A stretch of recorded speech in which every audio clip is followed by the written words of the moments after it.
ഓം നമ ശിവായ.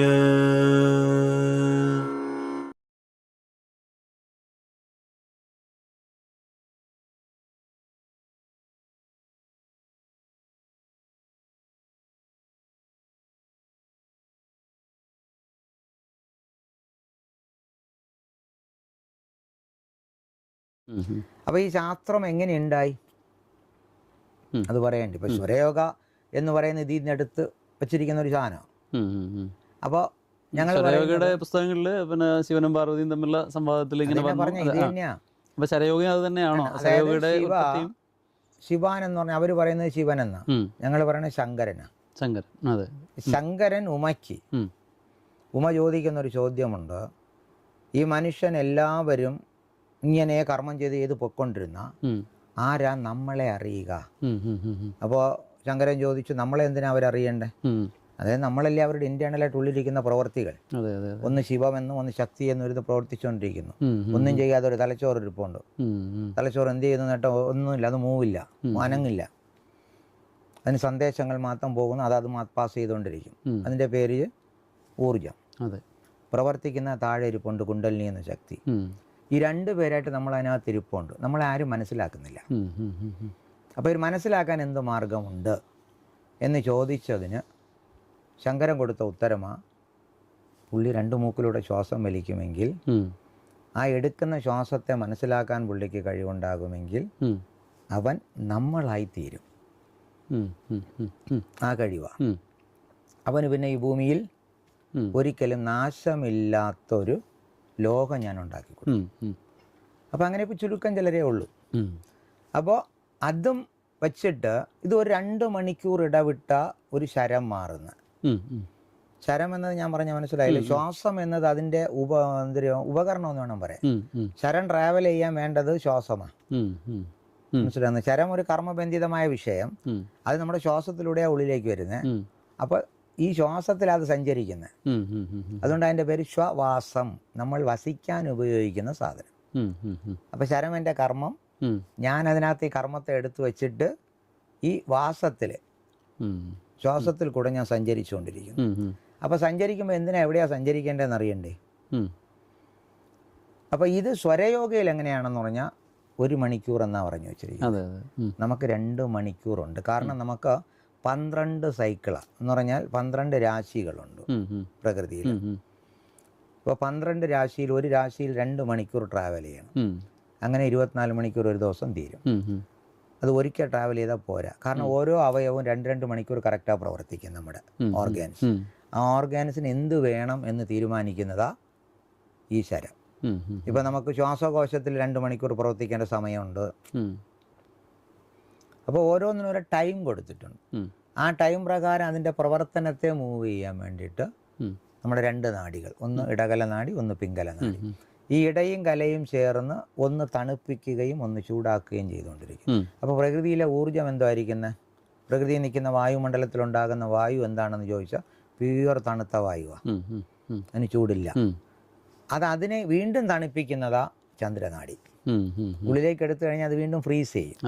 ആ ഫ്രീസ് ചെയ്ത തണുപ്പ് എന്തിനാണ് കൊടുക്കുന്നതെന്ന് ചോദിച്ചാൽ ഹൃദയത്തെ കുറച്ച് നേരം 2 മണിക്കൂർ ചൂടായിട്ട് ഓടുമ്പോൾ അതിനെ ഫ്രീസ് ചെയ്തിട്ട്, അതുപോലെ അവയവങ്ങൾ ചൂടായിട്ട് ഓടും, അതിനെയൊക്കെ തണുപ്പിക്കാൻ വേണ്ടി ഉപയോഗിക്കും.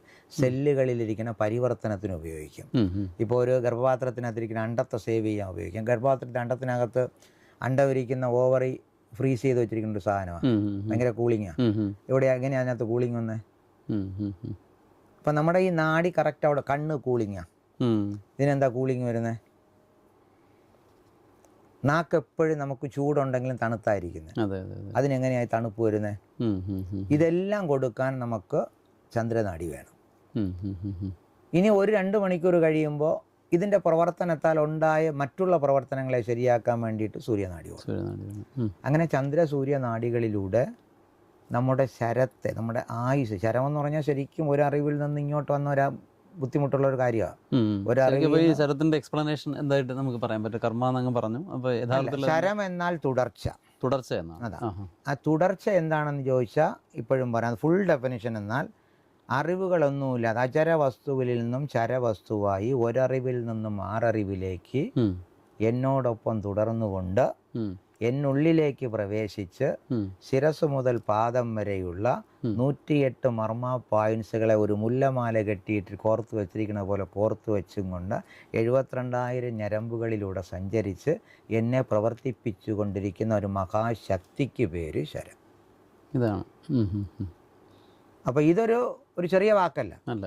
ഇപ്പോൾ ഭീഷ്മർ മഹാഭാരത യുദ്ധം 18 ദിവസം കൊണ്ട് ശരശയ്യയിൽ കിടന്ന് യുദ്ധം ജയിച്ചു അല്ലേ?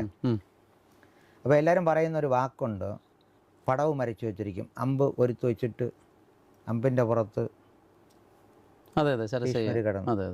ഓക്കെ, ശരം ഇതാ. അതായത് ഏത് കാര്യത്തെയും നിങ്ങളത് അവിടെ കാണിക്കുന്നത് അതാ. ഏത് കാര്യത്തെയും അവർ കിടന്ന തമ്പിലായിരിക്കാം, അതല്ല ശരം. ശരം എന്ന ശ്വാസത്തെ, അത് ശ്വാസത്തിൽ ബന്ധിതമായിരിക്കുന്ന വിഷയത്തെ ബലപ്പിച്ച് പുരുകമധ്യത്തിൽ കോൺസെൻട്രേഷൻ ചെയ്തിട്ട് പുള്ളി വിജയിക്കുമെന്ന് ഉറച്ചു കിടന്നു. അത് വിജയം വരിച്ചു. അതെ, നമുക്കിപ്പോൾ ഇല്ലാത്തത് എന്തെന്ന് ചോദിച്ചാൽ അതൊരൊറ്റ കാര്യമാണ്. ഇപ്പോൾ മനുഷ്യൻ ഇത്രയും പാടുപെട്ട് എന്തൊക്കെയോ വെട്ടിപ്പിടിക്കാൻ നടക്കുക. എനിക്ക് ഇവരുടെയൊക്കെ ചോദിക്കാനുള്ളൊരു ചോദ്യമേ ഉള്ളൂ, നിങ്ങൾ എന്തോ വെട്ടിപ്പിടിക്കേ? ആദ്യം ശ്വാസത്തെ പിടിക്കാൻ അറിയാമോ? അതാണ് കാറ്റൈ പിടിക്കും കണക്ക് എന്ന് ഒരു വാക്കിൽ പറയുന്നത്. നീ ശ്വാസത്തെ പിടിക്കാൻ ആദ്യം അറിയാം, ബാക്കിയുള്ള എന്തുവാണോ നീ പിടിച്ചോ, വെട്ടിപ്പിടിക്കാൻ നടന്നോ. അതായത് നിങ്ങൾക്ക് ഈ ലോകത്ത് എന്തിനേയും കീഴടക്കാനുള്ള ഒരേ ഒരു ആയുധം വജ്രായുധമായത്, ഇതിനപ്പുറത്തൊരു ആയുധമില്ല.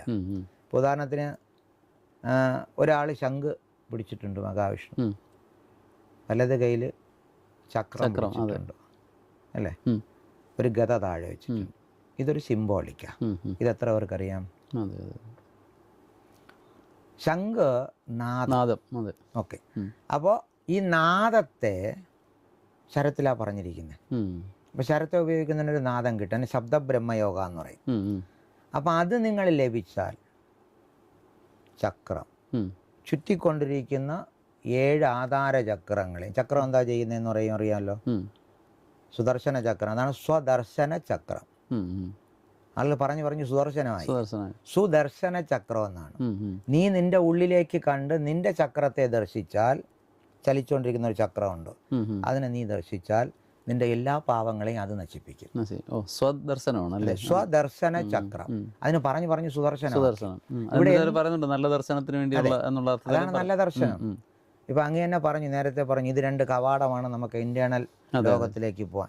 ആ നമ്മുടെ ഉള്ളിലിരിക്കുന്ന ഇന്റേണൽ ലോകം എത്ര പേര് കണ്ടിട്ടുണ്ട്?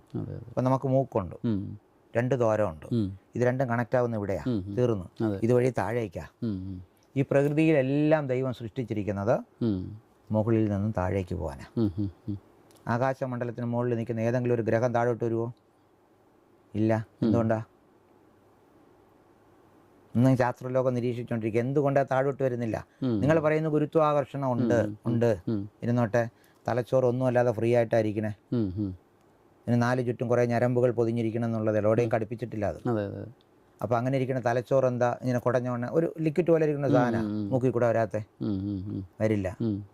അതാണ് പറയുന്നത്. ഇതിൻ്റെ പേര്, ഇതിന് മുകളിലോട്ട് ആകാശമണ്ഡലം. ഇവിടം തൊട്ടേ തുടങ്ങുമെങ്കിലും ഇതാണ് അതിൻ്റെ പീക്കർ പോയിന്റ്. അപ്പോൾ ഇവിടെ നിന്ന് ശ്വാസം ഇങ്ങോട്ടേ പോകുള്ളൂ, അങ്ങോട്ട് പോകില്ല. അതാണ് നേരത്തെ ഞാൻ പാട്ടിൽ പറഞ്ഞ AT.